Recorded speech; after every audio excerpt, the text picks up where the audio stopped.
శ్రీశైల తూర్పు ద్వారంలో కొన్ని వందల సంవత్సరాల నుండి మనం మర్చిపోయిన పురాతన మెట్ల మార్గంలో చుట్టూ దట్టమైన అడవి, ఆ అడవిలో అడుగడుగున క్రూర మృగాలు, వీటికి తోడు మేము చేరాలనుకున్న సమయానికన్నా బాగా ఆలస్యమై అర్ధరాత్రి ఈ ప్రదేశంలో చిక్కుకుపోతే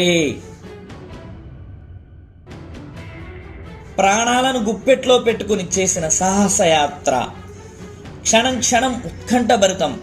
కానీ మేము వేసే ప్రతి అడుగులో ఆ శివయ్య మా వెన్నంటే ఉంటాడన్న మొండి ధైర్యంతోనే ఇప్పటి వరకు మీకు ఇన్ని ప్రదేశాలను చూపించాను. ఎంతో కష్టపడి ప్రాణాలను పణంగా పెట్టి చివరికి శివరాత్రి రోజున కొన్ని వందల సంవత్సరాల నుండి ఏ పూజలకు నోచుకొని ఈ మహిమాన్వితమైన శివలింగానికి మా స్వహస్తాలతో అభిషేకించాం. పూర్తి వీడియో ఒంటరి యాత్రికుడు అనే యూట్యూబ్ ఛానల్లో త్వరలో అప్లోడ్ చేస్తాను. ఈ వీడియో మీకు నచ్చినట్లయితే లైక్ చేయండి, సబ్స్క్రైబ్ చేయండి.